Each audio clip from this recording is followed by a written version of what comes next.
Ako po si Miss Winnie at ito ang ating kwento. Baby, sabi mo mahal mo ako, hindi ba? Mahal kita, Christoph, pero tungkol sa hinihingi mo, baka pwedeng wag na muna. Hindi pa kasi ako handa eh. Tsaka nagpakasal na nga ako sa'yo para i-enjoy natin ang buhay, hindi ba? Hindi yung magpapahirapan tayong dalawa. Kailan pa? Naiinip na ako, baby. Kailangan ko pa ng mas mahabang oras, please. Ayoko, natatakot talaga ako eh. Jalay, baby, huwag ka nang tumakbo. Come to daddy. Ayoko! Come on, huwag na nating patagalin to. Bibilisan lang natin para hindi ka masaktan. Hindi ako papayag, Christoph. Ayoko! Hindi ako papayag na ikaw ang kumuha nito sa akin. Nagpapakipot ka pa kasi. Alam ko naman na gusto mo to. To think na iniisip mong wala na magmamahal sa'yo. I-surrender mo na. Pangako, masasarapan ka sa gagawin ko. Ayoko! Malaki yan! Masakit! Hindi ko kakayanin! Sabi ko naman sa'yo, I will be nice and slow. Pinagpawisan ako ng malapot sa mga sinabi sa akin ni Christoph, ang aking asawa. Ni minsan, hindi ko pinangarap na humantong sa ganito ang buhay ko. Tipong dadaan ako sa matinding takutan bago ko isuko ang buhay ko. Oo, buhay. Baka akalain ng iba dyan, virginity ko ang ibibigay ko ha? Hindi kaya? Christoph, maawa ka naman sa akin. Asawa mo ko, hindi ba? Huwag mo naman akong sindakin ng ganito. Hindi naman kita tinatakot, baby. Kailangan ko lang makuha ang perang yon. Sige na, pumayag ka na kasi. Ayoko! Ano ka, siniswerte? Hindi ako nagpakasal sa'yo para patayin mo lang at makakuha ng insurance. Hindi pa ako nababaliw. Wala ka nang magagawa, baby.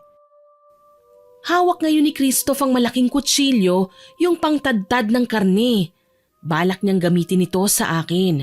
Sabi ng hinayupak na lalaki, mas lalo daw kaming yayamang kapag nagpasugat ako o nadisgrasya dahil may malaking pera raw siya na makukuha mula sa mga insurance kung saan niya inirehistro ang pangalan ko bilang asawa niya. Kaso sa ginagawa niya ngayon, hindi lang aksidente ang gusto niyang mangyari sa akin. Totohanan na. Kaya kailangan kong makalayo sa kanya.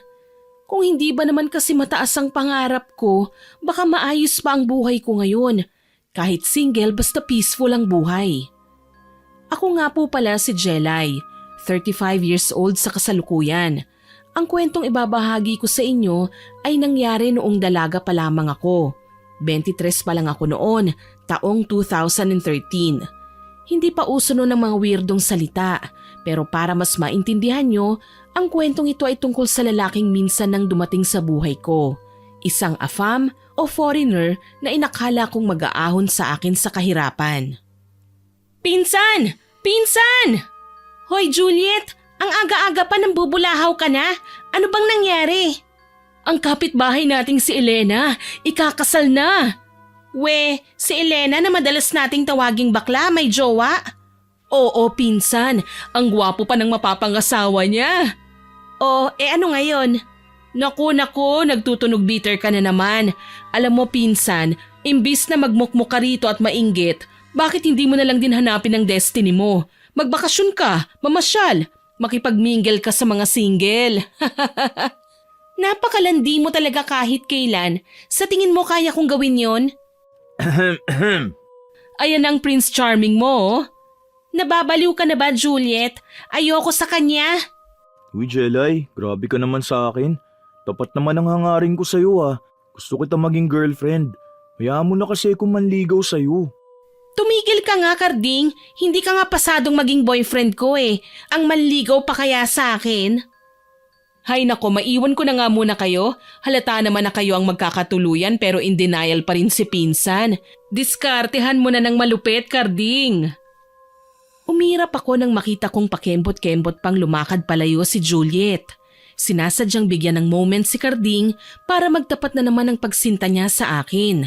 Gwapo si Karding, matipuno ang katawan, magalang at malambing.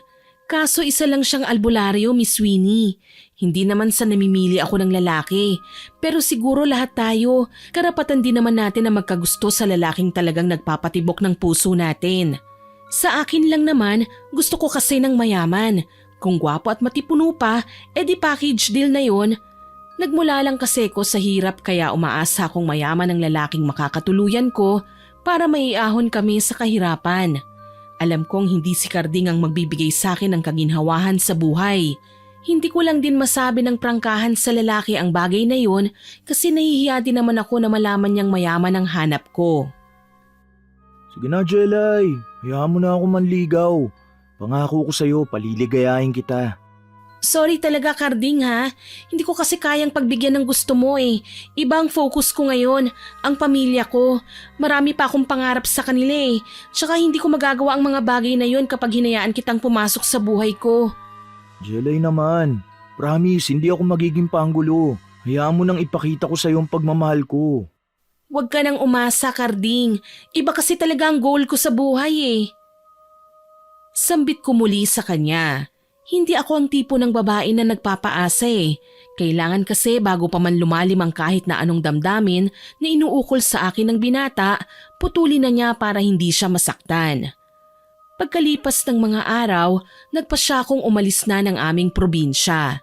Ang gusto ko lang sana makipagsapalaran muna. Magbabakasyon pero maghahanap na rin ako ng trabaho. Nawawala na kasi ako ng pag-aasang makita ang Prince Charming ko. Pinsan, sigurado ka na ba dyan sa ginagawa mo? Alin ba? Ang pag-alis ko? Oo naman. Bakit? Gusto mong magbago pang isip ko? Hello? Hindi naman sa ganon. Pero ayaw mo ba talaga kay Carding? Alam mo, Juliet, hindi lang naman boyfriend ang hanap ko eh. Datong din, kailangan yun ng pamilya ko. Kaya sana hayaan mo na ako, okay? Sana hindi ka magsisi dyan sa mga ginagawa mo, pinsan. Ako talagang nai-stress sa'yo eh. Aba, marunong ka rin palang ma-stress sa lagay na yan. Eh bakit kasi hindi na lang ikaw ang maghanap ng jowa? Alam mo yung sa'kin, swerte na lang talaga. Malay natin habang nagtatrabaho ako, makahanap din ako ng true love ko. O diba bongga yun? Ewan ko sa'yo, nasa harapan mo na nga ang grasya, tinatanggihan mo pa. Hindi ko na lang pinansin ang mga sinabi ng pinsan ko at pinagpatuloy ko ang pag-iempake. Total pinayagan na ako ni nanay na umalis. Iniisip ko lang para din naman sa kanilang ginagawa ko eh, para sa kinabukasan ng mga kapatid ko. Kinabukasan, sakay na ako ng bus papuntang Cabisera. May kontak na rin akong kasambahay na nagtatrabaho sa Subic bilang isang serbidora. Siya din naman ang magpapasok sa akin sa resort na pinag-a-applyan ko.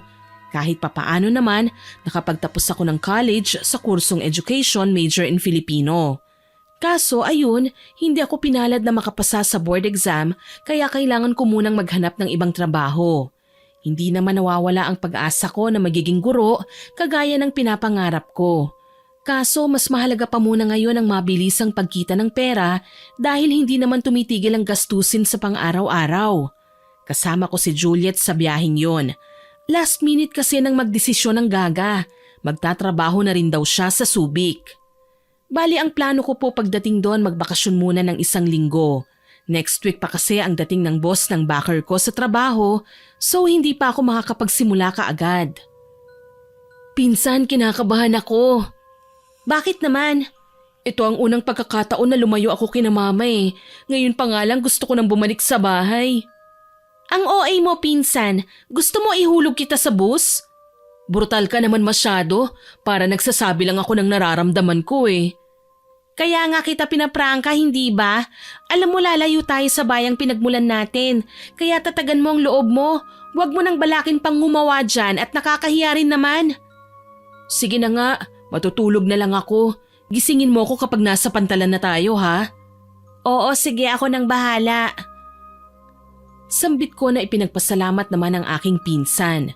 Ilang oras din kaming bumiyahe hanggang sa makarating kami sa pantalan. Saglit kaming kumain bago pumalaot. Pinabaunan naman kami ni nanay ng adobong manok at suman. Alam mo, may sasabihin ako sa'yo. Ano yon? Balak daw kasing sumunod ni Carding sa atin kapag nakapasok na ako. Ihahanap ko rin siya ng hiring sa pupuntahan natin. Pinsan naman, bakit mo ginawa yun? Paano kapag guluhin niya na naman ako? Gulo talaga ang tingin mong dala niya? Aba, si Carding yata ang pinakamabait na lalaking nakilala ko. Hindi siya salbahe ah.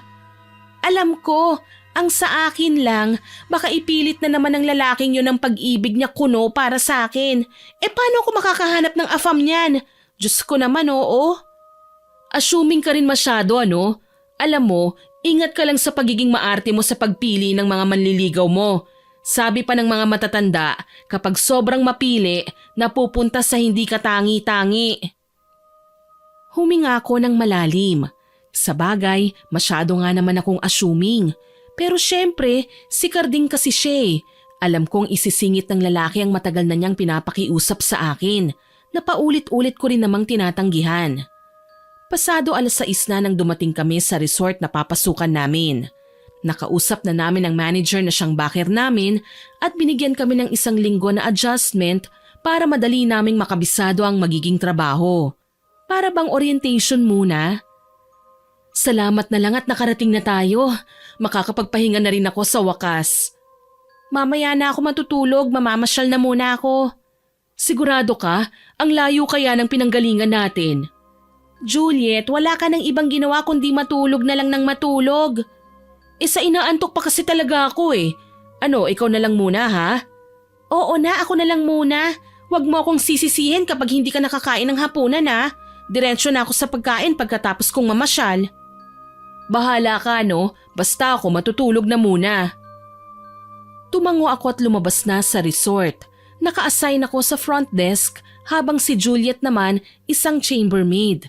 Sinamantala ko ang pagkakataon na malilibang ako. Maraming tao sa resort.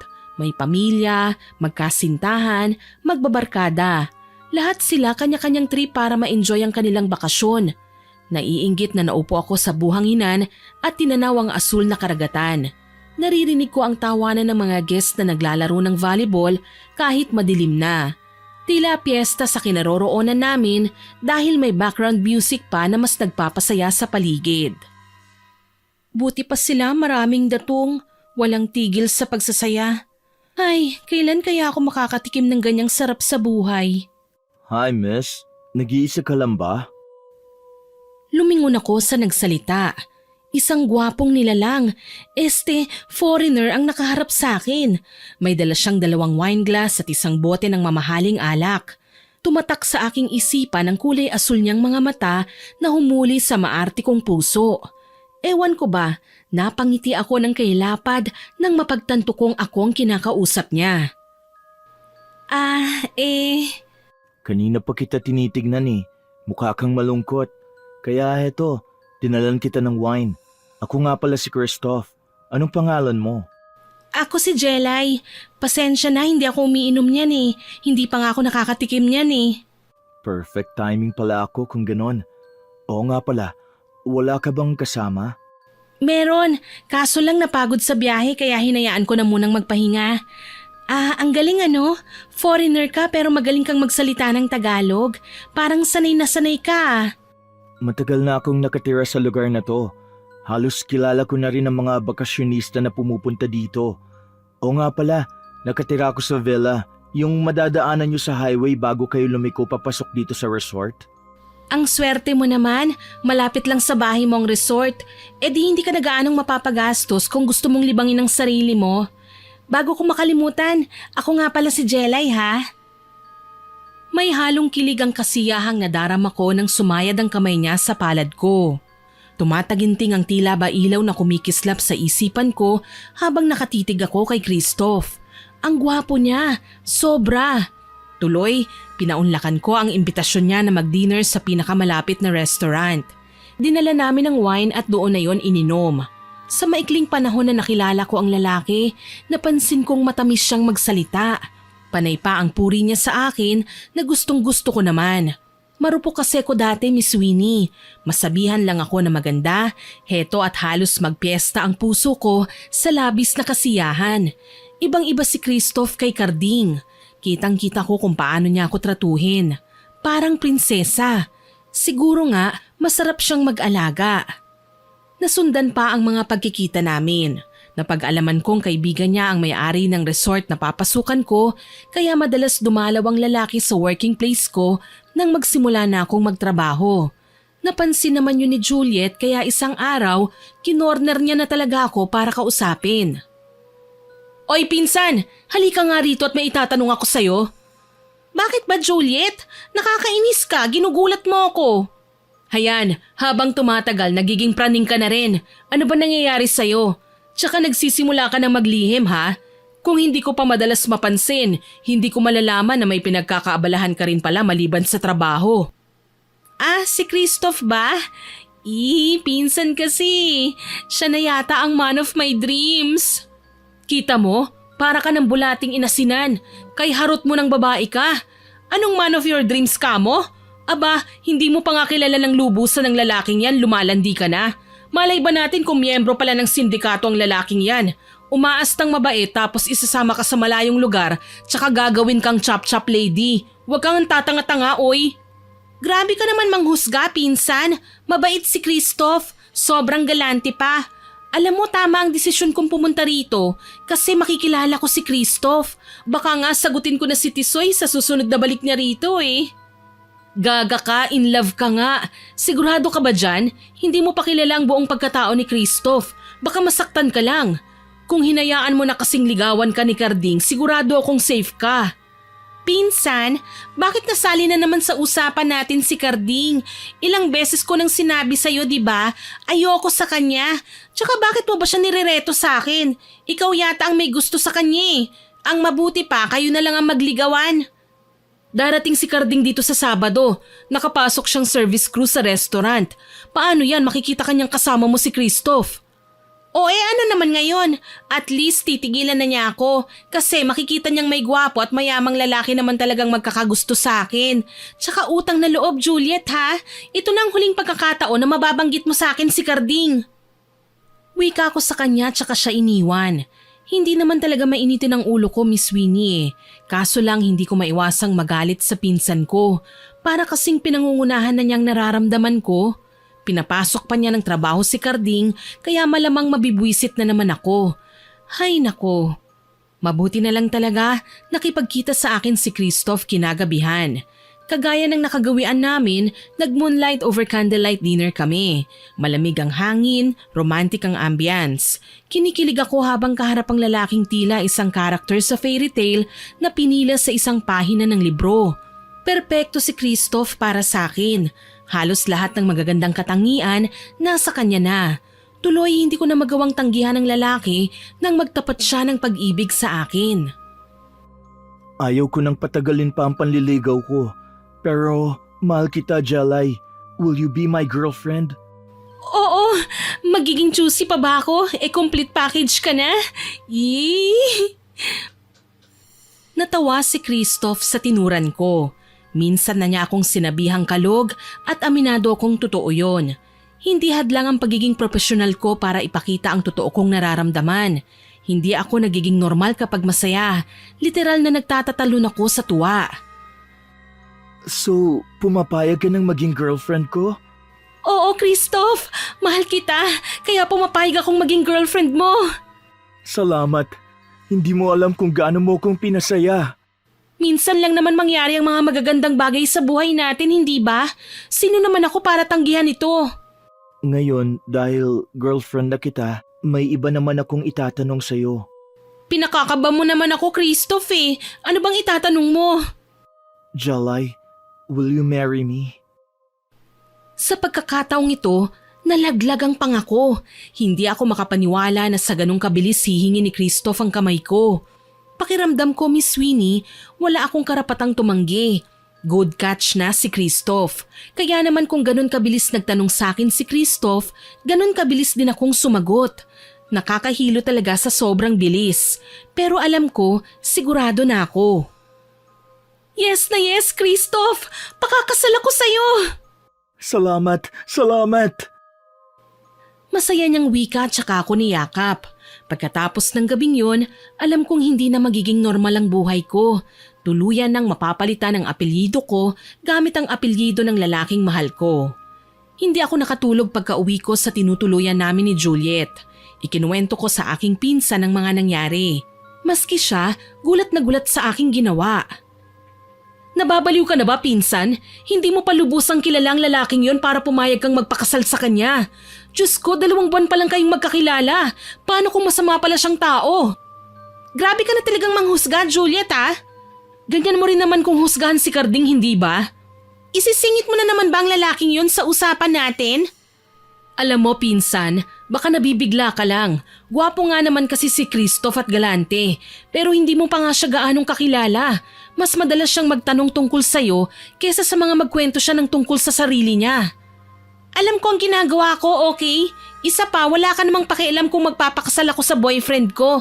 Baka naiinggit ka lang. Sambit ko na ikinailing ni Juliet. Sarado ng isip ko sa kahit na anong babala niya. Hindi na ako makikinig pa o magdadalawang isip. Ipinaalam ko kina inay ang aking naging kapalaran. Masaya naman daw sila para sa akin dahil kahit papaano matutupad na raw ang isa sa aking mga pangarap. Ipinaliwanag ko sa kanya na hindi lang naman ako ang makikinabang dahil nangako si Christoph na pag-aaralin niya ang mga kapatid ko. Nang araw na yon, isinama niya ako sa kanyang tahanan. Nagulat ako, Miss Winnie. Mukhang big time si Christoph. Bahay pa lang, nagsusumigaw na sa karangyaan. Napag-alaman kong nag-iisa na lang sa buhay si Christoph. Ang tanging kasama ng lalaki sa bahay ay ang pinagkakatiwalaan niyang kasambahay na si Aling Elisa. Tansya ko ang edad niya nasa 60s. Tahimik at masama akong tumingin. Kahit noong ipakilala ako ni Christoph sa kanya, hindi ko maiwasang kilabutan. Ang creepy niya kasing ngumiti parang may ibig sabihin. Baby, siya si Aling Elisa. Ang kasambahay ko. Matagal na siya sa amin. Bata pa lang ako, pinaglilingkuran na niya ang pamilya ko. Hello, Aling Elisa. Nice meeting you po. Ikinalulugod rin kitang makilala, iha. Kung may kailangan ka, hindi ako nawawala sa kusina. Pwede mo kong lapitan doon. Thank you po, Aling Elisa. Naku, sana po magkasundo tayo. Sigurado yan, Jalay. Alam kong magkakasundo kayo ni Aling Elisa dahil mabait ka naman at palabiro. Naku, hindi naman masyado. Kailangan ko pang maghanda ng pagkain, iho. Pasensya na kung kailangan ko muna kayong iwanan. Sige manang, kayo na ang bahala. Ipapasyal ko na lang muna si Jalay sa magiging bago niyang tahanan. Kinilig ako sa sinabi sa akin ni Christoph. Inilibot niya talaga ako sa buong kabahayan. Itinuro niya ang mga kwarto, sala, kusina, dining room at ang garden. Tuwang-tuwa pa ako nang may makita akong infinity pool sa gitna ng malawak na bakuran. Ang ganda ng bahay mo, Christoph. Bahay nating dalawa, baby. Ang sweet mo naman, baby. Oo nga pala, tatawagan ko na ang pamilya ko mamayang gabi ha. Ipapaalam ko na sa kanila na ikakasal na tayong dalawa. Sa tingin mo ba, magugustuhan nila ako? Pak na pak! Perfect catch ka na nga kaya siguradong matutuwa din si nanay sa'yo. Pinasasaya mo naman ako ng sobra, baby. Mas lalo tuloy kitang gusto ng pakawalan bukas. Ikaw talaga, huwag kang mag-alala Ikakasal din naman tayo at hindi na maghihiwalay pa. Yes, baby. Hindi na tayo maghihiwalay.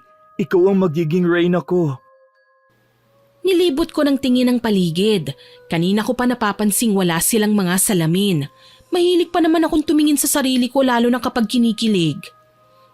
Christoph, wala ba kayong salamin dito sa bahay? Pasensya na pero wala kami niyan. Si Aling Elisa ayaw na ayaw makakita ng salamin. Aba, bakit naman? Hindi ko alam. Mas maigi na rin na hindi ko siya tanungin. Tumangutango na lang ako at hindi na pinalaki pa ang bagay na yon.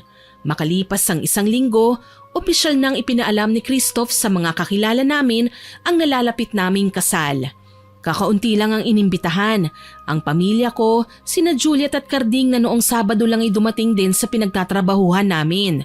Tuwang-tuwa ang boss ko para sa aming dalawa at bilang regalo, sa resort niya kami mag-honeymoon ng mga ilang araw. Napansin kong nanlumo sina Juliet at Carding nang malaman ang aming anunsyo. Napaiyak pa nga yata ang albularyo nang marinig ang balita. Maya-maya pa, nilapitan ako ng dalawa nang maging abala si Christoph sa pag-aasikaso sa mga bisita. Pinsan, sigurado ka na ba sa gagawin mong pagpapakasal kay Christoph? Ikakasal ka na pala, Jelay. Ang sakit, nakakalungkot, ang hapdi ng puso ko. Ano na naman bang inaarte-arte nyo dyan? Aba, wag niyong sabihin na hadlangan niyo ang kaligayahan ko. Kailan mo lang siya nakilala? Hindi pwedeng mahal mo na siya kaagad. Ako nga na ilang taon mo nang kasama, hindi mo nga minahal eh. Ang lalaking yan pa kaya? Anong tawag sa love at first sight? Hindi sukatan ng tagal ng pagkakakilala kung nakakaramdam ka na ng pagmamahal, no? Depende na yun sa tao. Tsaka pwede ba, wag niyo na akong pakialaman? Nag-aalala lang kami sa'yo, Jelay. Hindi ka ba nagtataka? Wala ni isang kamag-anak si Christoph na dumalo sa engagement party niyo? O ano ngayon? Wala nang pamilya si Christoph, kaya wag niyo nang hukayin pa ang mga bagay tungkol sa kanyang pagkatao. Pwede ba? Huwag niyo nang sirain ang gabi ko. Tuluyan na nga nabulag ng lalaking yan ang paniniwala mo. Alam mo, masama ang kutob ko dun. Baka mapahama ka lang sa kanya, Jelay. Hindi ko to sinasabi dahil nanghihinayang ako sa dapat sana tayong dalawa ha. Pero ang sa akin lang, nararamdaman kong may sikreto siya na ayaw mong malaman. Alam mong albularyo ko, malakas ang pakiramdam ko sa mga ganito. Lumayas ka, Karding! Kung ayaw mong ihambalos ko tong pamaypay ko sa pagmumukha mo. Juliet, ilayo mo nga sa akin ang lalaking yan. Inis na inis kong wika, kaya naman binulungan na lang ng pinsan ko si Karding. Tahimik siyang lumayo sa akin at hindi na ako ginulo pa. Lumapit naman sa akin si Aling Elisa, ang kasambahay ni Christoph. Iha, ngayong ikakasal ka na sa amo ko, hindi ka na dapat nakikipag-usap sa mga lalaki. Seloso ang amo ko. Ayaw niyang makita ang babaeng pakakasalan niya na may kinakalantaring iba. Naku, hindi naman po, Aling Elisa. Kakilala ko lang po si Karding. Kababata ko. Wala naman po sigurong masama kung kausapin ko siya. Tsaka wala naman po kaming ginagawang masama eh. Pinapaalalahanan lang kita, Iha. Hindi mo pa lubusang kilala si Christoph. Ayaw na ayaw niya sa mga babaeng taksil. Wika ng matanda at hindi na niya ako hinintay pang makapagsalita. Basta na lang niya akong iniwan. Naiinis tuloy ako dahil sa kanyang mga sinabi. Para namang napaksama ko ng babae. Pinilit ko na lang manahimik at hinintay na lumapit sa akin si Christoph na noon ay papalapit na rin sa akin. Baby, nakasimangot ka. Anong problema? Wala, Christoph. Nagugutom lang kasi ko. Bakit? Ayaw mo ba ng food? Magpapakuha ako ng iba. Hindi, okay na pala ako. Gusto ko lang magpahinga. Pwede ba? Oh, sure. Ihatid na kita sa kwarto mo. Hindi na, kaya ko na. Magpapaalam lang ako kila nanay. Sige, mamaya kapag wala ng bisita, dalawan kita sa kwarto mo, okay? Sige, walang problema. Mahina akong sambit sa kanya. Hindi ko masabi na naiirita ako sa kasambahay niya dahil sa tono ng pananalita ng matanda. Para bang gusto niyang sabihin sa akin na wag na ako magtangkapang sakta ng amo niya. Hindi ko pa nga nagagawa o naiisip, pinagbibintangan na niya ako. Pagdating ko sa kwarto, naroon na pala si Juliet. Abala sa pagpapahid ng kung ano-anong cream sa kanyang muka na inihanda niya para sa pagtulog. Himala naman at maaga kang pumasok ngayon sa kwarto. Kadalasan malapit ng maghating gabi kung mahiga ka dyan sa kama mo. Hindi ko naman kailangan magtagal sa labas malapit na rin kaming ikasal ni Christoph. Ayoko magkasawaan kami bago pa man kami ikasal. Ay, may ganon? Nasaan na nga palang kaibigan mo? Akala ko ba naiirita ka sa kanya, bakit hinahanap mo? Nagtatanong lang ako, no? Ikaw talaga, ang KJ mo. Kailan naman kaya ako naging KJ? Hay nako, oo nga pala, may ibibigay ako sa'yo. Ano yan? Napakunot ang aking noo nang makitang iniabot niya sa akin. Isang maliit na botelyang may lamang langis. Malamang langis? Ano pa ba sa tingin mo? Alam kong langis yan, Gaga. Ang ibig kong sabihin, para saan ba yan? Anong gagawin ko sa bagay na yan? Proteksyon mo laban sa masasamang elemento. Napahalakak ako nang marinig ang sinabi sa akin ni Juliet. Masamang elemento? Talaga? Ano na naman kaya ang trip ng pinsan ko at kung ano-ano na lang ang naiisip niyang ibigay sa akin? Huwag mo nang tangkaing ihiwalayan sa katawan mo. Malalaman mong may masamang elemento sa paligid kapag kumulo ang langis na nasa pangangalaga mo. Parang aswang lang, ganon? Hindi lang aswang ang natatakot sa langis na yan, no? Pati mga mangkukulam. Mangkukulam? Ano na naman ba mga pinagsasasabi mo? Basta pinsan, sana wag mong masamain ang sasabihin ko sa'yo. Pero hindi kasi talaga ako mapalagay sa mapapangasawa mo eh. Wala akong tiwala sa kanya. May bumubulong sa akin na may kakaiba kay Christoph. Juliet, mabait nga si Christoph. Huwag mo siyang alalahanin. Walang mangyayaring masama sa akin dahil mapagkakatiwalaan siya. Sana tanggapin mo na lang na ikakasal na ako. Kung saan ka masaya, susuportahan kita, Jelay. Pero sana isipin mo na wala kaming ibang ginusto kundi ang mapabuti ang kalagayan mo. Kahit anong mangyari, wag na wag kang mahihiyang magsabi sa akin ha. Nakahanda akong tulungan ka sa mahabang panahon. Hindi na lang ako kumibo sa sinabi ng aking pinsan. Alam ko naman na hindi siya titigil hanggat hindi napapatunayan na tama ang mga hinala niya. Sa akin lang, ayokong pagdudahan si Christoph. Wala siyang ginagawang masama na kailangan kong katakutan.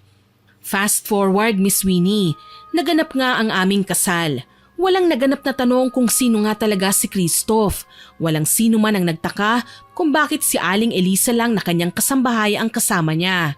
Masayang masaya ako noong araw na yon dahil sa wakas, masasabi ko na sa aking sarili na hindi na ako single, walang love life at mahirap pa sa daga.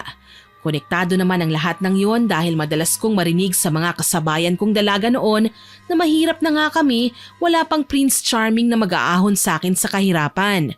Ngayon, hindi na nila ako malalait dahil may asawa na ako. At sa kagustuhan ni Christoph, tumigil ako sa pagtatrabaho at isinama sa bahay niya. Feel at home, aking Reyna. Gagawin ko ang lahat, mapagsilbihan ka lang. Ang sweet mo naman, asawa ko. Oo naman, pinasaya mo kasi ako ng sobra. Naging masaya din naman ako sa piling mo, Christoph. Alam mo, tinupad mo ang isa sa mga pangarap ko, ang magkaroon ng prinsipe sa katauhan mo. Siguro naman ngayong mag-asawa na tayo, may papakilala mo na sa akin kung sino ka talaga. Ha? Anong ibig mong sabihin? Hindi ka kasi nagkukwento sa akin ng tungkol sa pagkatao mo eh. Kung saang bansa ka ba talaga galing, kung sino ang pamilya mo at kung anong trabaho mo. Nung ikasal tayo, wala man lang ni isang kamag-anak mo ang dumalo. Bakit baby? Hindi mo ba ako tanggap sa kung sino ko? Nagdududa ka pa rin ba sa pagkatao ko? Hindi naman sa ganon, pero asawa na kita, hindi ba? Deserve ko naman siguro na makilala ka na ng lubusan. Huwag ka mag-alala. Sa mga susunod na araw, makikilala mo rin ako. Kailangan lang makinig ka sa mga sasabihin ko. Pwede naman yun siguro, hindi ba? Oo naman. Oo nga pala, baby. Samahan mo ko bukas ha. Mamamasyal tayo. Ay, gusto ko yan. Maraming salamat, baby. Huwag ka mag-alala. Mag-e-enjoy tayong dalawa. Kinaumagahan, sinama ako ni Christoph sa bayan. Saglit kaming nagsimba, tsaka ako dinala sa isang insurance company. Pinalista niya ang aking pangalan. Nagulat nga ako eh. Nung araw na yun, halos 3 insurance office ang pinuntahan namin. Hindi rin ako nagtanong. Ipinaliwanag niya naman sa akin na kami rin daw ang makikinabang pagdating ng tamang panahon. Pagdating sa bahay, inasikaso kami ni Aling Elisa. Pinakain ang niluto niyang putahe at sinamahan ako sa kwarto para magbihis. Nakasanayan na ni Aling Elisa ang suklayan ng buhok ko pagkatapos kong maligo. Iha, huwag ka nang lumabas para maghapunan mamaya. Hahatiran na lang kita dito gaya ng binilin sa akin ni Christoph. Bakit po? Nasaan ang asawa ko? Nasa study room. May kailangan lang siyang gawin. Oo nga pala, Aling Elisa. Matanong ko nga, ano bang trabaho ni Christoph? Napapansin ko po kasi hindi siya pumapasok sa trabaho eh. Wala ka bang tiwala sa asawa mo, Jelay? Hindi ba dapat na sa halip na ipagtanong mo ang pinagkakaabalahan niya, ay pagsilbihan mo siya bilang kabiyak mo? Aling Elisa, yun naman talaga ang ginagawa ko eh. Kaya nga po gusto ko siyang kilalanin eh, hindi po ba? Masyado naman yatang huli na ang pagkilala mo sa kanya, Jelay. Baka nakakalimutan mo. Nakipaglapit ka sa alaga ko at nagpakasal nang hindi man lang inaalam ang lahat ng tungkol sa kanya. Alam mo, imbis na kung ano-ano ang iniisip mo, asikasuhin mo na lang siya. Patutsyada sa akin ng ginang. Muling sumama ang tingin ko sa kanya. Palagi na lang niyang pinakikialaman ng mga katanungan na gusto ko lang naman mahanapan ng kasagutan. Tuloy naisip ko siyang inisin.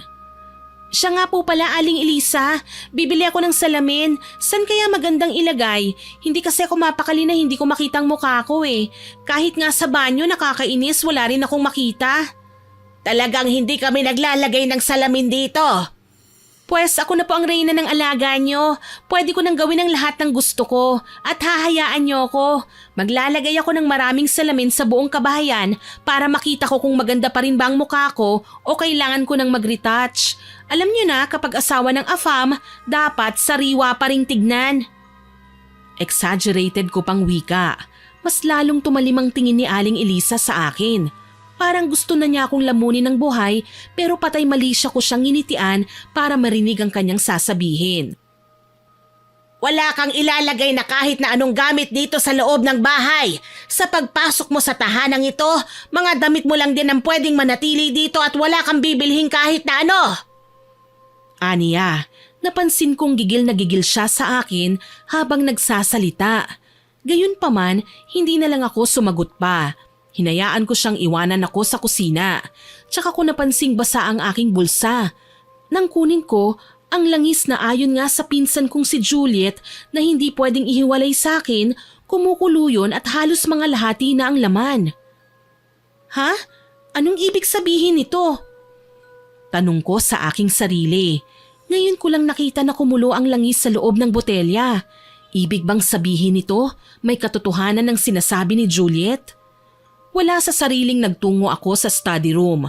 Kumatok ako ng mapagtantong nakalakang silid. Hindi naman nagtagal at binuksan ito ng aking asawa. Kunot ang noon niyang napatingin sa akin. Parang nairita pa nga siya nang makita ko. Christoph? Baby, may kailangan ka ba? Busy ako. Ano ba yung ginagawa mo? Basta, importante to. Pwede bang hayaan mo na muna ako? Hindi ko ba pwedeng makita ang pinagkakaabalahan mo? Baby, alam mo naman na ayaw ko nagtatanong ka ng kahit na ano, hindi ba? Sige, pasensya na. Hindi na ako mangungulit. Bale, magpapaalam lang sana ako kung okay lang. Saan ka pupunta? Dadalawin ko lang si Juliet, ang pinsan ko. O sige, pero huwag kang magtatagal ha. Pwede ko ba siyang isama dito? Hindi. Sige na, kailangan ko pang tapusin ang ginagawa ko. Mukha nga naman siyang abala, pero ayaw niya namang ipakita sa akin kung anong pinagkakaabalahan niya. Hindi ko na ipinilit ang gusto ko at basta ko na lang siyang iniwan. Mabuti na lang talaga, napigilan ko ang sarili ko na magtanong kahit ang totoo niyan, nagtataka na ako sa tunay na pagkatao ng aking asawa. Nagkataong lunch break nila Juliet nang dumating ako sa resort. Magkasama sila ni Carding. Kita ko ang kislap sa mga mata ng lalaki nang makalapit ako sa kanila.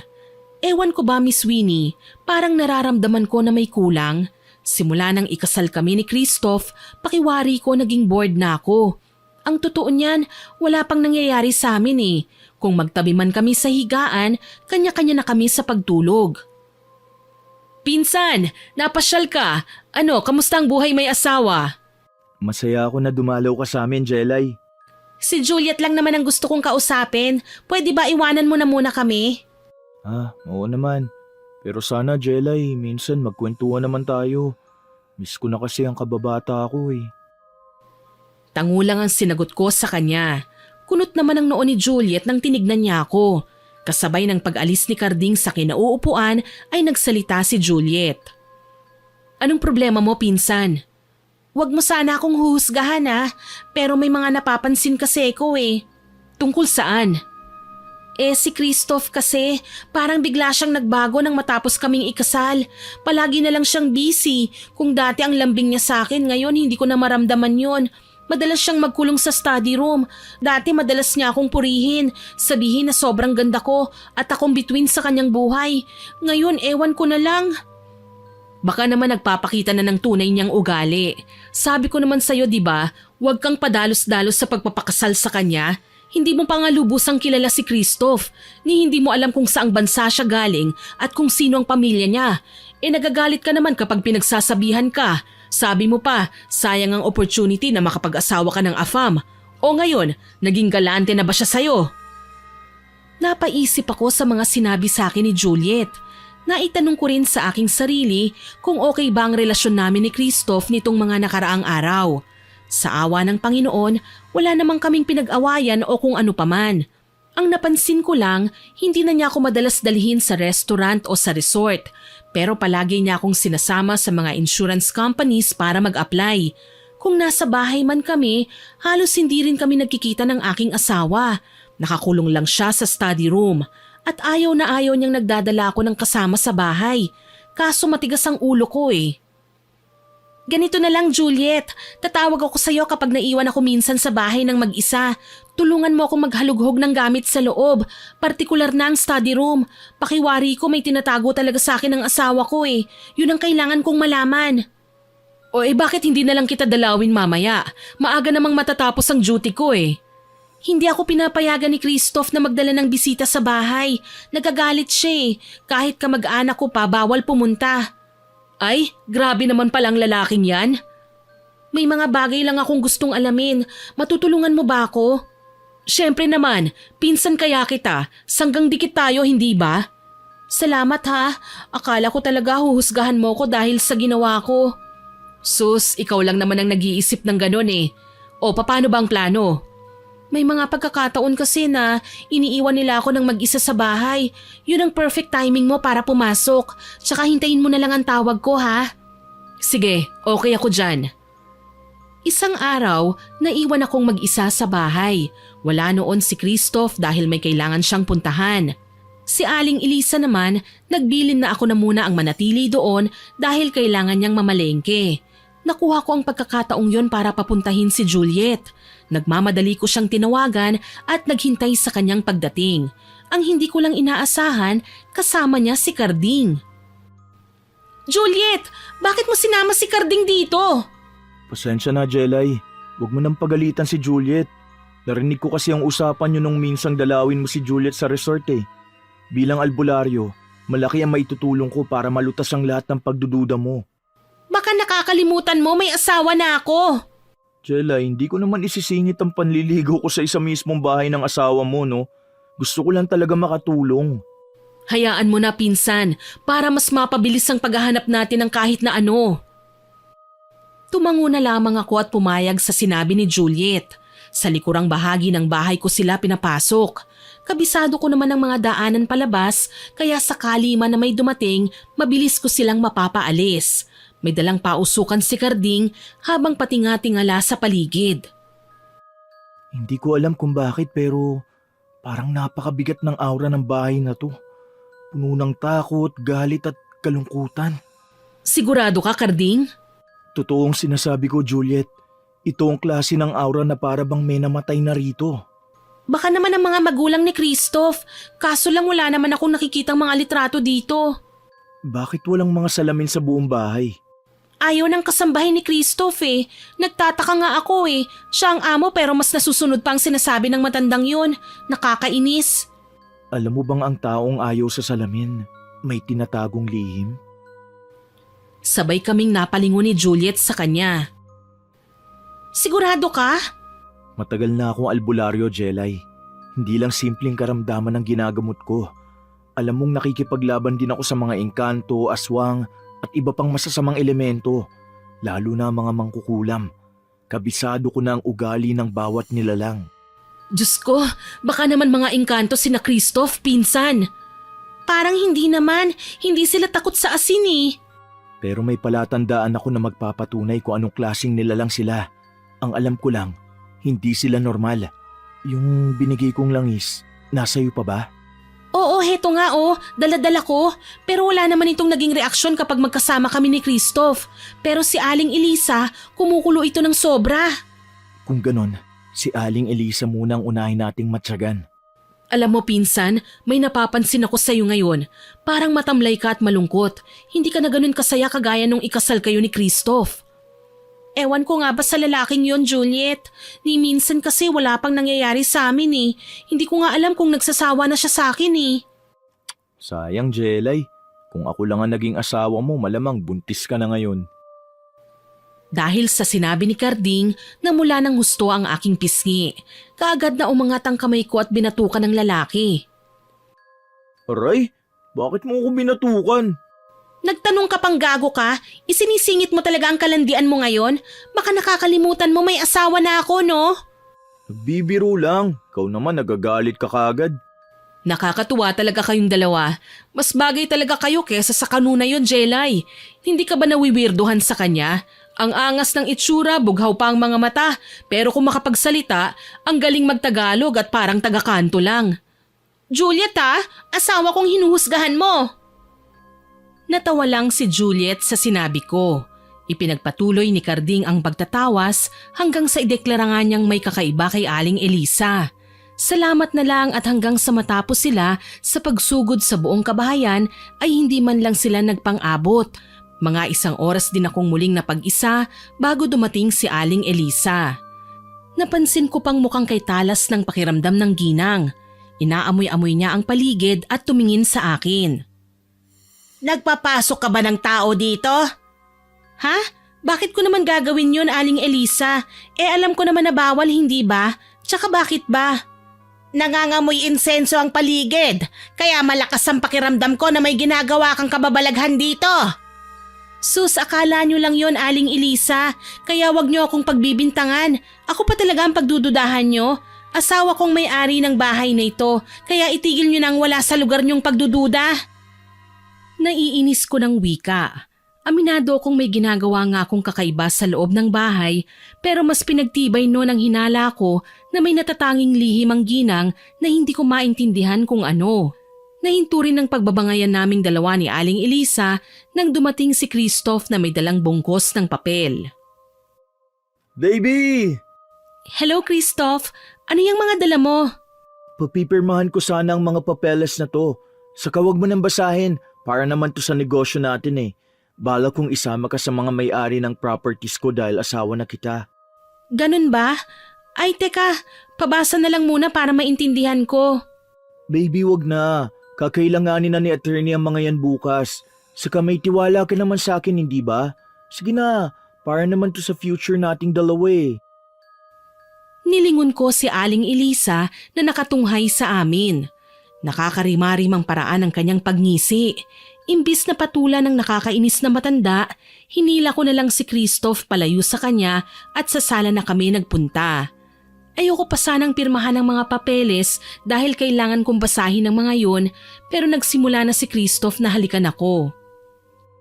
Teka Christoph, ano bang ginagawa mo? Bawal bang halikan at lambingin ng asawa ko? Ang tagal na rin nung huli tayong naging malapit ng ganito.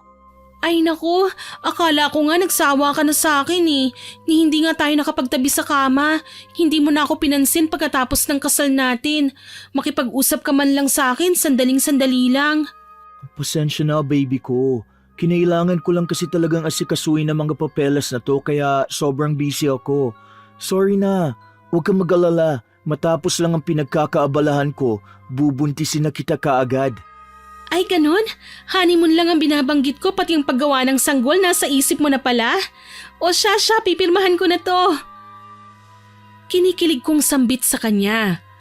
Ewan ko ba Miss Winnie, basta ganitong nilalambing na ako ni Christoph, ang bilis kong bumigay. Nakakalimutan ko na kung paano maging formal. Tuloy hindi pa gumagabi, natapos ko na ang lahat ng mga kailangan kong pirmahan. Gayunpaman, sana lang hindi sumabit ang mga ito. Hindi kasi original na pirma ko ang nilagay ko sa bawat papel. Nakakapanghinayang nga eh, kung sana lang binasa ko ang nilalaman ng mga papeles na yun, kung hindi lang ako nagpadala sa matatamis ng ngiti ni Christoph, malalaman ko sana na nagpapanggap lang ang hinayupak na lalaki. Malalaman ko sana na niloloko niya lang ako. Nagising ako isang gabi sobrang bigat ng ulo ko. Mabagal akong bumangon at sinubukang magpunta sa kusina para kumuha ng malamig na tubig. Habang naglalakad ako papunta sa kusina, nalingunan ko ang bahagyang nakaawang na pintuan ng kwarto ni Aling Elisa. Ano naman kaya ang trip ng matandang to? Lihim kong tanong sa aking sarili. Sumilip ako at nakita si Aling Elisa kasama si Christoph. Binala ko sanang sumama, kaso lang naulinigan kong pinag-uusapan nila ako. Naisip kong makinig na muna sa kanila. Kaunting panahon na lang, madadagdagan na naman ang yaman ko. At kailan mo naman siya ipapaubaya sa akin, iho? Kumalma ka lang, Aling Elisa. Magagawa mo rin ang lahat ng gusto mong gawin sa kanya. Tipong magmumukha lang normal na karamdaman. Sa tingin ko pa naman nakakahalata na siya.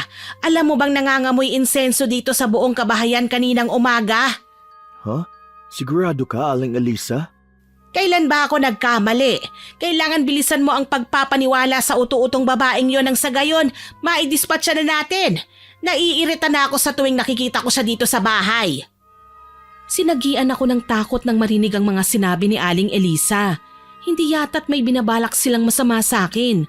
At ang sabi ni Christoph, malapit nang madagdagan ang yaman niya. Ano naman ang tungkol doon? Walang imik akong umalis ng kinatatayuan. Nagmamadali akong nagpunta sa aking kwarto at kinuha ang aking cellphone. Tinawagan ko ang aking pinsan. Hello, Juliet? O pinsan, gabing-gabi na. Bakit napatawag ka? May kailangan akong sabihin sa'yo tungkol kay Aling Elisa at sa asawa ko. Pwede ba tayong magkita bukas ng hapon? Oo, sige. Saan ba? Ako na lang ang pupunta dyan sa resort. Sige, hihintayin kita, pinsan. O paano, matutulog na ako ha? Inaantok na kasi ko eh. Sige, salamat pinsan. Nahiga ako sa kama at nahirapan na sa pagbalik sa pagtulog. Pabalik-balik sa aking isipan ang mga narinig ko mula kina Christoph at Aling Elisa. May binabalak ba silang masama sa akin? Bago pa man ako dalawin ng antok, pagsapit ng halos 4:00 na ng madaling araw, nakaramdam na ako ng matinding pananakit ng ulo. Sobrang sakit na animo nabubuhay ang mga ugat ko sa sentido at nagsisigalawan. Yun ang nagbibigay ng matinding sakit sa aking ulo. Halos maduling ako na konektado pa sa hirap kong paghinga. Sa ganoong sitwasyon ako naabutan ni Christoph. Baby, anong nangyari sa'yo? Anong nararamdaman mo? Namumula ang mukha mo ah. Ayos ka lang ba? Masakit ang ulo ko eh. Sobra. Parang mabibiyak. Hindi ko nga alam kung bakit ako nagkakaganito eh. Siguro kailangan mong uminom muna ng gamot. Hindi na kailangan. Ayos lang ako. Sigurado ka? Mukhang malala ang dinaramdam mo ah. Sabihin mo sa akin, Christoph, mahal mo ba talaga ako? Oo naman. Anong klaseng tanong ba yan? Late reaction ko lang siguro. Napansin ko kasi ang dami mong alam tungkol sa akin eh. Samantalang ikaw hindi kita lubusang kilala. Nakita kong huminga ng malalim si Christoph. Umaasa ako na sasabihin niya sa akin ang mga bagay na gusto kong malaman pero bigo ako. Wala akong nakuhang sagot mula sa kanya. Sa halip iniwan pa niya ako. Kahit papaano bumuti naman ang pakiramdam ko kaya hindi na ako nag-aksaya ng panahon. Umalis ako ng bahay at nagpunta sa resort. Kinausap ko si Juliet. May napapansin akong kakaiba sa kasambahay namin, Juliet. Ewan ko nga ba kung bakit ba ako naaalarma, pero ilang beses ko nang napansin ang mga weirdong ugali niya eh. Ayaw niya ng salamin, ayaw niya nagtatanong ako ng kahit na ano tungkol sa asawa ko. Tapos kagabi, narinig ko siya na sinasabi kay Christoph na dapat daw ipaubaya na ako ng asawa ko sa kanya. Para talaga siyang may gagawing masama sa akin eh. Yung langis ba, panay kulo sa tuwing lumalapit ka sa kanya? Oo eh, pero alam kong hindi siya aswang kasi hindi naman nagbabago ang anyo niya eh. Natigil ang pag-uusap naming dalawa nang dumating naman si Carding. Pasensya na, narinig ko ang usapan nyo. At may solusyon na ako sa problema mo, Jelay. Anong ibig mong sabihin? Maglagay ka ng salamin sa sala. Huwag mo nang ipaalam sa kanila. Ang salamin kasi, may taglay na mahay kaya na magpapalitaw sa tunay na anyo ng isang nilalang. Malay natin may tinatago pala talaga si Aling Elisa na ayaw niyang malaman ng iba. Kaya ayaw niyang maglagay ka ng salamin sa loob ng bahay ng asawa mo. Tama ang sinasabi ni Carding, pinsan. Pwede naman na isikreto mo na lang ang pagkakalagay. Tipong yung hindi niya mapapansin. Sige, gagawin ko. Pero sakali ba na kailangan ko ang tulong mo, pinsan? Pwede ba kitang tawagan? Bigla na lang kasing naging masama ang kutob ko sa mga kasama ko sa bahay eh. Hindi mo naman kailangan makiusap, Jelay. Pinsan kita at tayo lang ang magkakampi sa lugar na to. Ano man ang mangyari, hindi kita pababayaan. Ako man, Jelay. Nakahandang tulungan ka. Pangako. Sa pagkakataong yun, hindi ko magawang kontrahin ang sinasabi ng lalaki. Nawalan na ako ng lakas na umangal sa kanya. Paano? Tama naman ang mga sinasabi niya eh. Hindi rin ganon kataas ang pride ko para ipahamak ang sarili ko nang hindi ko sinusubukang humingi ng tulong sa kanya. Sila lang ni Juliet ang makakatulong sa akin. Kung may sa demonyo man ang kasambahay ni Christoph, mas mabuti ng maaga pa lang maputol ko na ang sungay niya para hindi na humaba pa. Palihim ko ngang nilagyan ng salamin ang isang parte ng bahay na hindi niya gaanong napapansin. Para mapatunayan ang masama kong hinala, sinadya kong magkalat sa bandang yun. Nang sa gayon, mapilitan siyang linisin ito. Nagbasag ako ng baso na natataranta naman niyang nilapitan. Hay nako, bakit ba hindi ka nag-iingat? Alam mo namang mamahalin ng baso na ito. Binili pa ni Christoph ang mga ito sa ibang bansa. Sorry po, Aling Elisa. Hindi ko naman ginustong mabasag ang mga yan eh. Pasensya na talaga. Sa susunod kung hindi mo kayang mag-ingat, huwag ka nang magdala ng baso rito. Asik niya na hindi ko na lang pinansin. Habang nakatalikod ang ginang, hindi niya namamalayang may tinapat akong salamin sa kanyang likuran. Dito na ako sobrang nahindik. Kitang-kita ko sa salamin ang refleksyon ni Aling Elisa. Kulubot ang balat niya, as in matandang-matanda na. Puting-puti ang buhok at magulo pa. Iba sa nakikita kong anyo niya ngayon na tila tipikal na ginang lang sa kanyang edad. Mukha siyang mangkukulam. Dahil sa labis kong pagkasindak, nagmamadali ko siyang iniwan. Nagkulong ako sa kwarto at tinawagan si Juliet. Kumpirmado, mangkukulam si Aling Elisa. Ano? Diyos ko, di nanganganib ang buhay mo sa kanila? Umalis ka na dyan. Pero paano naman si Christoph? Malay natin, mangkukulam din pala siya. Nagsimula na sa pagkabog ng malakas ang dibdib ko. Pinagpapawisan na rin ako ng malapot kaya hindi ako nakapagsalita kaagad. Nananatiling nasa kabilang linya si Juliet kaya alam kong naririnig niya ang mga sinasabi ni Aling Elisa na noon ay nakasunod pala sa akin. Hayop kang babae ka! Talagang sinusuway mo ko! Nagdala ka ng salamin dito sa bahay! Huwag ka nang umarte, Aling Elisa. Kilala ko na kung sino ka. Isa kang mangkukulam. Sa labis kong gulat, humalakhak ang matanda na tila ba sinasapian. Nanlilisik pa ang kanyang mga mata na tila gusto na akong lamunin ng buhay. At makialamera ka rin pala! Walang yaka! Hindi na ako papayag na magtagal pa ang buhay mo sa bahay na ito! Wala nang rason para maging malambing pa sa'yo si Christoph! Anong ibig niyong sabihin? Palibhasa, tatanga-tanga ka at marupok! Hindi mo alam na niloloko ka na ni Christoph! Pinakasalan ka lang niya at pina-insured para kapag pwede ka na naming patayin, may malaking perang matatanggap si Christoph at madadagdagan ng yaman niya! Nangilabot ako sa sinabi sa akin ni Aling Elisa. Hindi na sana ako maniniwala, kaso lang dumating si Christoph at may dalang kumikislap sa talim na kutsilyo. Pasensya ka na, baby. Naisahan kita. Nagpaloko ka kasi sa madiscarding katulad ko. Bakit may dala kang kutsilyo? Ano? Talaga bang papatayin mo ko? Depende kapag hindi ka pa namatay sa pangungulam sa'yo ni Aling Elisa. Pagkasabi niya ng mga katagang yon, kaagad akong nakaramdam ng makating bagay sa loob ng isa sa mga butas ng ilong ko. Gayon na lang ang pagkataranta ko nang makitang kulay itim na likido kasing lansa ng dugo ang nakita kong umaagos mula doon. Nahintakutan kong pinunasan ito sabay baling sa aking cellphone. Juliet! Tulungan mo ako! Tigilan mo yan, baby. Baka pati pinsan mo idamay ko. Nababaliw ka na, Christoph! Anong nangyayari, Jelay? Anong nangyayari dyan? Bilisan mo na, Christoph, iho! Itali mo na ang babaeng yan nang mapaglaruan man lang natin bago mamatay! Nagsisisigaw ako nang marinig din ang natatarantang pagtawag ni Juliet sa aking pangalan sa kabilang linya. Pero ano bang magagawa ko? Palapit na sa akin si Christoph kaya naman palihim kong sinilid sa bulsa ng aking bestida ang cellphone bago niya ako hinila papunta sa study room. Hayop ka, Christoph! Anong gagawin mo sa akin? Bitiwan mo ako! Nasasaktan ako! Matagal mo nang gustong malaman kung anong ginagawa ko rito sa kwarto, hindi ba? Pues heto, ipapakita ko na sa'yo. Wala na akong pakialam kung anong ginagawa mo sa kwarto na yan. Oras na makalabas ako rito, ipakukulong kita. Yun na nga ang problema, baby ko. Ang problema, makalabas ka pa kaya?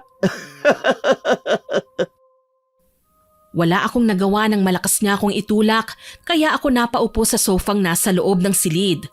Nagulat ako sa dami ng nagkalat kong pictures sa dingding, sahig at kahit sa kisame. Diyos ko, anong ibig sabihin nito? Bago ka pa man magpunta rito sa amin, pinaimbisigahan na kita. Kinontrata ko ang manager nyo na kakilala mo na ipasok ka ng trabaho sa resort since kaibigan ko naman ang may-ari. Hindi ako personal na kakilala ng manager, pero tumanggap siya ng malaking halaga para makapasok ka bilang receptionist sa front desk. Lahat ng sa tingin mo ay swerteng nangyari sa buhay mo dito, planado ko. Kung ganun niloko mo nga ako, bakit? Ano bang kasalanan ko sa'yo?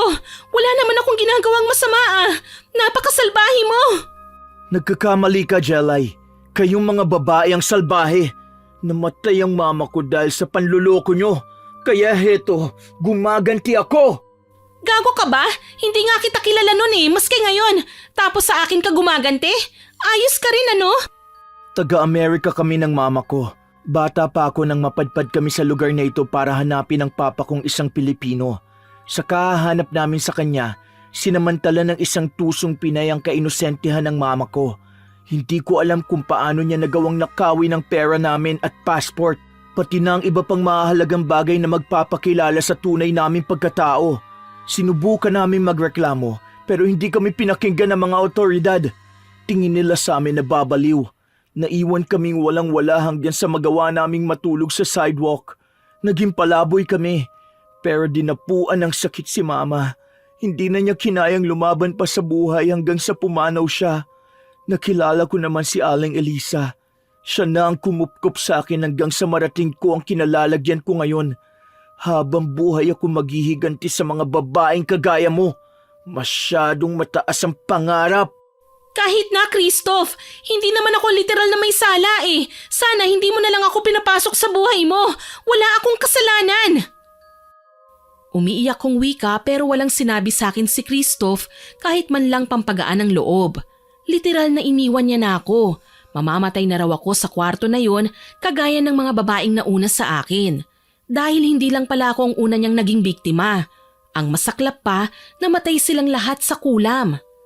Pagkalabas naman ni Christoph, ang ngingisi-ngising si Aling Elisa naman ang pumasok sa loob ng study room at pinagmasdan ako. Nakakatuwa kang tignan sa itsura mo, iha. Wala ka ng pag-asa. Hindi ka ba nagtataka kung bakit palagi kang nagkakasakit nitong mga nakaraang araw, ha? Hayop kang mangkukulam ka. Anong ginawa mo sa akin? Hindi naging madali, pero kailangan mong pagdaanan ng lahat ng bagay na ito, iha. Tignan mo! Ipinakita niya sa akin ang isang manika. Katamtaman lang ang laki nito, kagaya ng aking palad. May hawak siyang karayom at sinubukan pang umusal ng ritual na sa tingin ko siya lang ang nakakaintindi. Ngumisi ang ginang at masama akong tinitigan. Sa pagkakataong yun, nakakaramdam na ako ng kakaiba nang mapansing sumasakit na ang braso ko sa tuwing sapilitan niyang pinipilipit ang braso ng manika. Anong ginagawa niyo? Bakit? Natatakot ka ba? Hindi ako natatakot sa'yo kahit patayin mo pa ako ngayon. Kung ganon, edi simulan na natin ang paglalaro! Nakita ko ng pilipitin ni Aling Elisa ang kamay ng manika. Kaagad kong naramdaman ang paggalaw ng aking braso. Halos panawan ako ng ulirat dahil sa matinding sakit. Ah! Anong ginagawa niyo sa akin? Huwag ka nang magreklamo. Dito ka na rin mamamatay eh. Hindi ka magtatagumpay. Kayo ng hayop mong alaga. Sana makarma kayo sa ginagawa niyong panloloko. Hindi ikaw ang makakapigil sa mga ginagawa ko, iha. Kaya wag mo nang aksayahin pa ang boses mo sa kasisigaw. Wala nang pakialam sa'yo ang asawa mo. Ako na ang may hawak ng buhay mo. Napaiyak ako nang sa kabilang braso naman ng manika siya humila. Gayon na lang ang pag-atungal ko nang mapansing tila na babali na ang buto ko. Humahagulgol ako at sinusubukang magmakaawa. Pero hindi siya tumigil hanggat hindi niya ako makitang halos manghina sa labis na sakit. Ano, masarap ba? Kulang pa yan para sa pagpapahirap ko sa'yo. Patayin mo na lang ako. Hayop ka. Hindi ako hayop. Pero akong pinakamalupit na mangkukulam na uusig sa'yo hanggang nabubuhay ka. Kapag nalaman ng pamilya ko ang ginawa mo sa akin, patay ka. Ikaw naman ang babalikan nila at sisiguraduhin kong pagpipira-pirasuhin ka nila hanggang sa hindi ka na makilala. Nanlisik ang mga mata ng matanda at binalak akong saktan. Kaso lang biglang sumilip si Christoph sa pinto at tinawag ang ginang. Nakaririmarim din ng umisi. Aling Elisa! Tama na muna yan! Balikan mo na lang mamaya si Jelay! Sige, mabuti pa nga. O iha, maiwan na muna kita ha. Ang gusto ko sana magpalakas ka para mamaya mapaglaruan na naman kita. Nanggigigil na ginusto kong dambahin si Aling Elisa. Kaso lang, sobra akong nangihina sa mga nangyari. Napasandal na lang ako sa dingding at tahimik na umiyak ng malakas nang isinara ng ginang ang pinto. Karma ko na ito mataas akong mangarap. Pati sina Juliet at Carding kung minsan naiinsulto ko pa. Alam ko naman na wala akong karapatang husgahan sila Nagliwanag ang mga mata ko nang may maalala ko. Dala ko pala ang cellphone ko at walang kaalam-alam sina Christoph tungkol dito.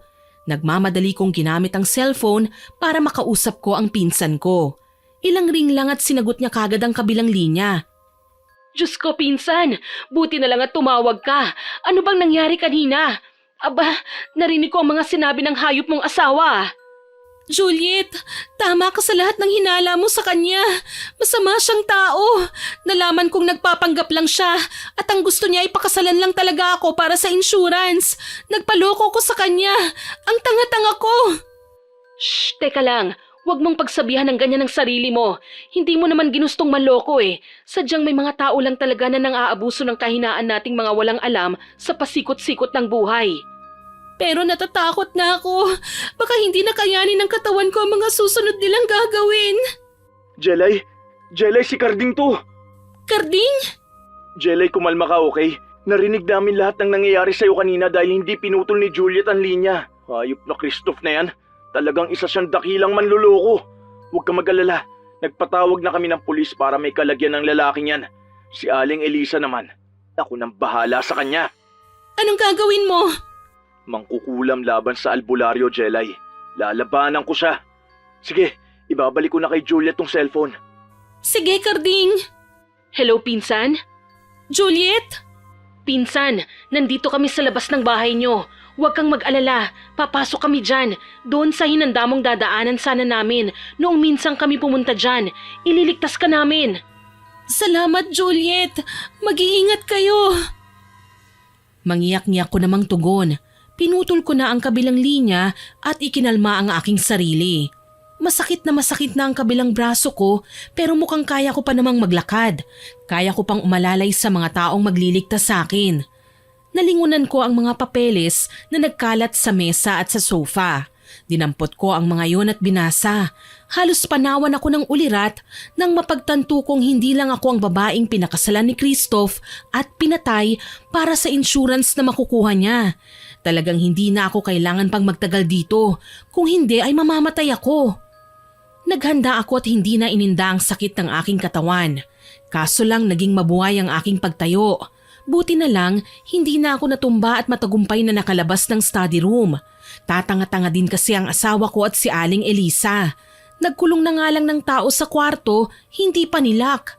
Mabagal akong naglalakad sa pasilyo nang maulinigan ko ang natatarantang boses ni Christoph. Lintik, may problema, Aling Elisa! Anong problema, iho? Sasabi tayo sa pirma ni Jelay. Magkakaiba ang pirma niya sa bawat papel at wala ni isa sa mga yun ang original. Ano? Hayop! Tuso rin pala ang probinsyanang yon! Nakapagtapos ako ng pag-aaral para magpautos sa inyo. Gaga nga ako sa pag-ibig pero hindi sa ibang bagay. Pinatay mo na ba si Jelay, Aling Elisa? Masasayang ang pinaghirapan natin kapag hindi niya naitama ang pirma niya. Paano yan? Binalian ko na siya ng magkabilang braso! Bakit mo naman ginawa yun? Sabi ko naman sa'yo, saka mo na siya sasaktan kapag naayos ko ng insurance niya, hindi ba? Buti nga sa inyo, masyado kayong atat Wala pa man kayong nakukuha, nakaalma na kayo. Dali-dali akong nagtago sa isa sa mga aparador na naroon nang lumabas ang dalawa sa kwarto. Diretso nilang tinungo ang study room pero nagsigawan ang dalawa nang mapagtantong wala na ako ron.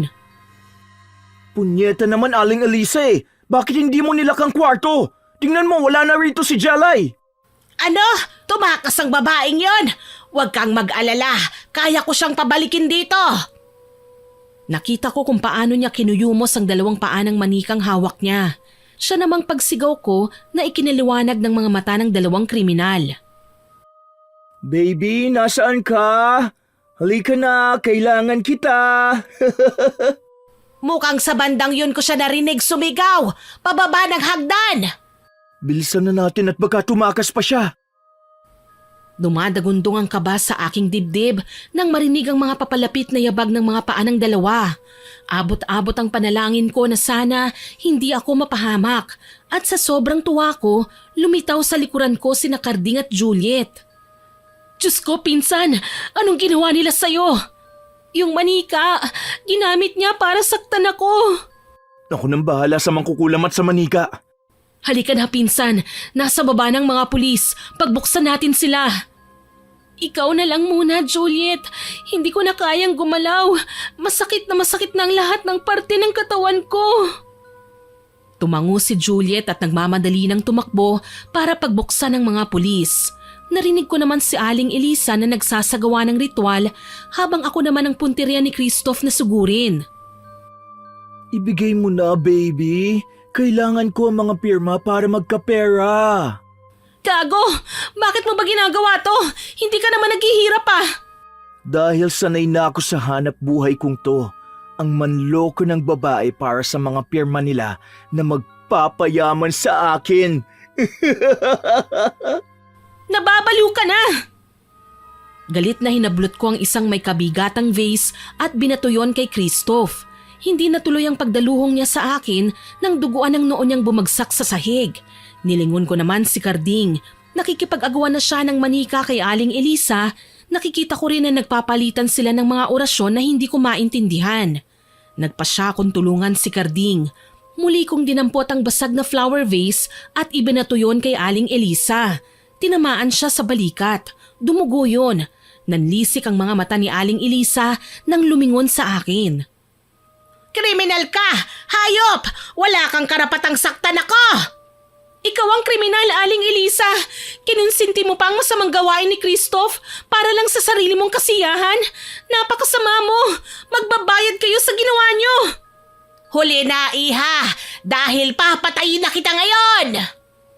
Napasigaw ako nang makitang pupuluputin niya sana ang leeg ng manika, kaso lang sariling leeg niya ang nasugatan. Gulat na gulat si Aling Elisa sa nangyari at hindi makapaniwalang napalingon kay Carding. Hayop ka! Anong ginawa mo sa akin? Binaligtad ko lang naman ang tatamaan ng kulam. Imbis na si Jelay, ikaw na ang kukulam sa sarili mo. Hindi ako papayag! Hindi! Susugod pa sana si Aling Elisa sa amin, kaso lang natalisod siya at nabagok ang ulo sa sahig. Bumaksak ang ginang nakukurap-kurap at nangingisay na animoy nagka-epilepsy. Nakita ni Christoph ang lahat ng pangyayaring yun. Hindi niya nagustuhan ang sinapit ni Aling Elisa kaya siya naman ang namulot ng mga bubog sa sahig at planong isaksak kay Carding. Pero humarang ako. Gulat na gulat si Carding sa ginawa ko. Pero para sa akin, kulang pa nga yun sa lahat ng pangiinsulto at pangmamaliit na ginawa ko sa kanya. Siya namang pagdating ng mga pulis at pinaputukan ng baril si Christoph na ikinabagsak din ng lalaki. Bakit mo ginawa yun, Jelay? Bakit mo hinarang ang sarili mo? Gusto kong makabawi sa iyo, Carding. Sorry sa lahat ng mga nagawa ko. Napakabuti mong tao. Jelay? Diyos ko, pinsan! Carding, ano bang nangyari? Sasaksakin na sana ako ni Christoph, pero iniharang ni Jelay ang sarili niya. Kailangan na natin siyang dalhin sa ospital. Halika na, Carding. Tumawag ka na ng ambulansya. Naramdaman ko na lang na umangat ako sa lupa at ilang sandali pa, sinugod na nila ako ng ospital. Nawalan na ako ng pakiramdam sa paligid. Sa nanlalabo kong tingin, tanging ang mga nag-aalalang mukha nila Juliet at Carding ang tumatak sa akin. Hindi ko na namalayan kung gaano ko katagal nakatulog. Basta nagising na lang ako, sinalubong ako ng puting kisame. Nang lumingon ako sa paligid, nakita ko naman ang luhaan kong pamilya. Sina Juliet, kabilang na si Carding. Napaiyak na rin ako, buhay pa ako at makakasama ko pa sila. Salamat naman at nagising ka na, pinsan. Pinag-alala mo kaming lahat, lalo na si Carding na halos ayaw ka nang iwan dito sa ospital. Masamang damo kaya ako, mahirap akong patayin. Nagagawa mo pang magbiro ng ganyan? Nadisgrasya ka na nga. Si Christoph at si Aling Elisa, nasa na sila? Patay na si Aling Elisa. Nagka-internal hemorrhage siya nang bumagok ang ulo niya sa sahig. Si Christoph naman ikinulong na. May tama siya sa balikat pero hindi naman daw kailangan i-confine ng matagal. Mga hayop sila. Ang dami na pala nilang nabiktima. Kawawa naman ang mga babaeng pinatay nila nang walang kalaban-laban. Tama, nang dahil sa insurance, naging sakim sila at makasarili. Nalungkot ako sa sinapit ng buhay ko na noon ay pinili ko. Isang malaking pagkakamali ang ginawa ko nang magpakasal ako kay Christoph. Pero okay lang, alam kong hindi rin naman siya makakalabas. Sisiguraduhin kong mabubulok siya sa bilangguan. Ang pinakamali nga lang sa ginawa niya, legal niya akong pinakasalan. Kaya lahat ng ari-ari ang naipundar niya sa panloloko ay napunta lahat sa akin. Pero hindi ako naging maramot sa mga pamilya ng ilang babaeng una niyang pinakasalan. Binalik ko sa kanila ang halagang nararapat para sa mga anak nila. At syempre, kinuha ko rin ang para sa akin. Praktikal na tayo ngayon mahalaga na ang pera. Pero sisiguraduhin ko na hindi na magagamit ang perang yon sa kasamaan. Umuwi ako sa probinsya namin kasama sina Juliet at Carding. Salamat naman at naliwanagan ka na. Paano na ngayon? Miss ka pa rin ni Christoph kahit nakakulong siya. Hindi naman na-consummate ang marriage namin Gago kasi siya, kaya magagawa ko pang ipaanal ang kasal namin. Si Carding ba? May pag-asa pa? Huy, Juliet! Nakita ko ang namumulang mukha ng loko. Nahiya pa talaga siya. Alam ko naman kung bakit Kaya nga narito ko para makabawi. Walang babalang tumingkayad ako para halikan siya. Nanlaki ang mga mata ni Carding nang gawin ko yun. Mangiyak-ngiyak pa nga siya nang tumitig sa akin. Ayun may pag-asa naman pala Anong ibig sabihin nito, Jelay? Mahal na rin kita, Carding. Pinatunayan mo sa akin na kahit hindi ka man Prince Charming material o hindi mo man kayang higitan ang kagwapuhan ni Christoph, may ibang magandang bagay ka naman na mai-offer. Yun ay ang kabutihan ng puso mo. Kinilig si Carding sa mga sinabi ko kaya natawa ko. Ngayon ko napagtanto na walang maganda o pangit pagdating sa pag-ibig.